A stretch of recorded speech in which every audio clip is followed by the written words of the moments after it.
অনেক রাজনৈতিক প্রশ্নে আমাদের মধ্যে ভিন্নতা থাকতে পারে, আমাদের মধ্যে কৌশলের মতো পার্থক্য থাকতে পারে, কিন্তু অভ্যুত্থানের অর্জনকে রক্ষা করবার প্রশ্নে জাতীয় স্বার্থ, সার্বভৌমত্ব, জাতীয় নিরাপত্তা, ভোটাধিকার, গণতন্ত্র, সাংবিধানিক সংস্কার বলি, রূপান্তর বলি, পরিবর্তন বলি এবং গণতান্ত্রিক অভিযাত্রার প্রশ্নে আমাদের ঐক্যটাকে ধরে রাখা দরকার।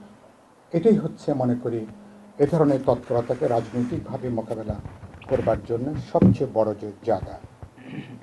দ্বিতীয়ত, গতকাল আরেকজন প্রশ্ন করলেন যে গতকাল বিএনপির এখন যারা সবচেয়ে জনপ্রিয় এবং সবচেয়ে বড় রাজনৈতিক দল, তাদের দায়িত্বশীল জায়গা থেকে ইতিমধ্যে উচ্চারণ করা হয়েছে, গতকাল বলা হয়েছে এই সরকার কি জামাত দ্বারা প্রভাবিত? জামাত ইসলামী কি এই সরকার কি তারা কি চালাচ্ছেন? প্রশ্নটা তিনি এভাবে উত্থাপন করেছেন। মাত্র 5.5-6 মাসের মধ্যে এই প্রশ্নটা আসবে কেন?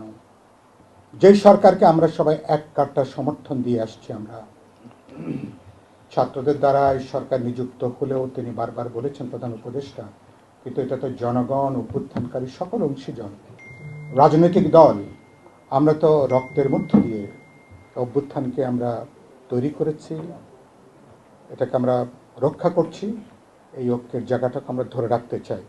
তার অর্থ হলো যে এমন কিছু ঘটনা তাহলে তৈরি হয়েছে, এমন কিছু প্রেক্ষিত তৈরি হয়েছে, এমন কিছু বিষয় আসছে, বিএনপির মতন একটা রাজনৈতিক দল পরোক্ষভাবে তারা এক ধরনের সরকারকে কাদের দ্বারা প্রভাবিত, কারা সরকার চালাচ্ছেন, এরকম জায়গায় তারা কথা বলতে শুরু করেছেন। এটা আমাকে উদ্বিগ্ন করেছে, এটা আমাকে দুশ্চিন্তাগ্রস্ত করছে।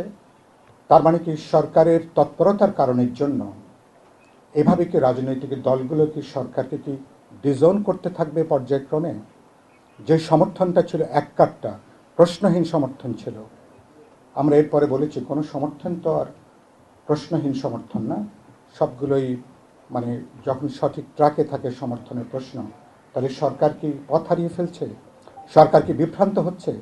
সরকারকে বিশেষ কোনো অংশীজন, বিশেষ কোনো দল, ছাত্র তরুণরাই বলি বা অন্য কাউকে বলি, তাদের প্রতি বিশেষ কোনো পক্ষাবলম্বন কি দেখা যাচ্ছে? না হলে এরকম প্রশ্নটা আসবে কেন? এগুলো একটু বিবেচনার মধ্যে নেওয়া দরকার। বিশেষ করে অন্তর্বর্তী সরকারকে, সরকার অভ্যুত্থানের মধ্য দিয়ে সরকার, ছাত্র তরুণরা জীবন দিয়েছে, শ্রমজীবী মানুষ, রাজনৈতিক দলের কর্মীরা জীবন দিয়েছেন, আমাদের পার্টি সহ অনেকগুলো দলের কর্মীরা, সাধারণ মানুষ তারা জীবন দিয়েছেন। তো সেই জায়গা থেকে তাহলে তাহলে এটা চরিত্রগতভাবে একটা অদলীয়, একটা নিরপেক্ষ সরকার। সুতরাং এই সরকারের এই চরিত্র বৈশিষ্ট্য যদি অক্ষুণ্ণ রাখা না যায়, দূরত্বটা আরও বাড়বে, অংশীজনদের সাথে, রাজনৈতিক দলের সাথে তাদের নিরপেক্ষতা নিয়ে প্রশ্ন উঠবে, বিতর্ক উঠবে, এবং আগামীতে এই ধরনের যদি এই সমস্যা বাড়তে থাকে, তাদের অধীনে আগামীতে একটা গ্রহণযোগ্য, বিশ্বাসযোগ্য, নিরপেক্ষ জাতীয় নির্বাচন করা যাবে কিনা সেই প্রশ্নটা ইতিমধ্যে উত্থাপিত হয়েছে। আগামী দিনগুলোতে এই প্রশ্ন যদি আরও বড় হয়ে ওঠে, এটা আমাদের জন্য নতুন চিন্তার, নতুন উদ্বেগের। আমরা চাই না, আমরা চাই এই সরকার সফল হবেন, কার্যকর হবেন। যে প্রশ্নগুলো উত্থাপিত হয়েছে এগুলোকে তারা গুরুত্ব সহকারে তারা বিবেচনার মধ্যে নেবেন।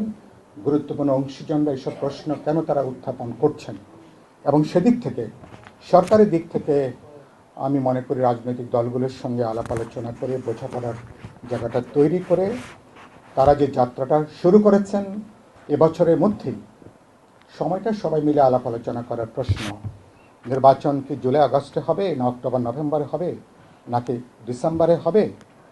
যখন আপনি একটা অর্গ্যানিক এনগেজমেন্টে থাকেন, জীবন্ত যোগাযোগ থাকে, বোঝাপড়া থাকে, তখন 2-3 মাস, ইভেন 4 মাস আগে পরে হলে কেউ প্রশ্ন করবে না। যখন বোঝা যায় যে আপনি অপ্রয়োজনীয়ভাবে সময় বৃদ্ধি করছেন, কালক্ষেপণ করছেন, আপনি আপনার ক্ষমতাকে আপনি দীর্ঘায়িত করতে চান, তখনই প্রশ্ন, তখনই এক ধরনের দূরত্বের জায়গাটা, অনাস্থার জায়গাটা তৈরি হতে পারে।